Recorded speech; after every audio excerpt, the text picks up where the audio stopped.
Bonjour chers amis, dans l'évangile de Matthieu au chapitre 2, nous lisons ceci au sujet des mages qui sont venus de l'Est pour voir Jésus à partir du verset 1. Jésus étant né à Bethléem en Judée au temps du roi Hérode, voici des mages d'Orient arrivèrent à Jérusalem et dirent « Où est le roi des Juifs qui vient de naître?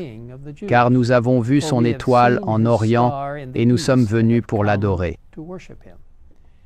Dans le livre Jésus-Christ, Ellen White déclare « Ces mages d'Orient étaient des philosophes. Ils appartenaient à une classe nombreuse et influente, comprenant des hommes de haute naissance, ainsi que la plupart des riches et des savants de leur nation. » Elle continue « La lumière divine a toujours resplendi au sein des ténèbres du paganisme. En scrutant le ciel étoilé pour y découvrir le mystère caché dans ces sentiers lumineux, ces mages contemplaient la gloire du Créateur. Désireux d'obtenir une connaissance plus complète, ils se tournèrent vers les Écritures hébraïques. On conservait précieusement, dans leur pays, des écrits prophétiques annonçant la venue d'un instructeur divin. Ainsi, l'intérêt des sages a été piqué par l'observation de cette étoile inhabituelle qui les a conduits à étudier les prophéties. S'appuyant sur la lumière de l'étoile et l'étude des Écritures, ils ont pris des mesures pour trouver le roi à venir.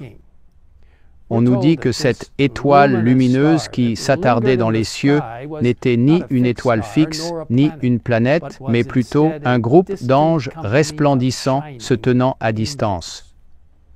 En méditant sur cette histoire, il est intéressant de noter qu'en Daniel 12, nous lisons « Ceux qui auront été intelligents brilleront comme la splendeur du ciel, et ceux qui auront enseigné la justice, à la multitude brilleront comme les étoiles à toujours et à perpétuité. » Se pourrait-il que Dieu nous appelle à briller comme cette étoile angélique qui a conduit les mages à chercher les Écritures et finalement le Sauveur lui-même?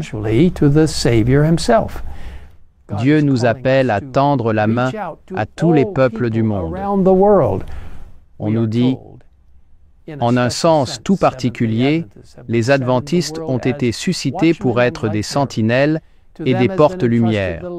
Le dernier avertissement pour un monde qui périt leur a été confié.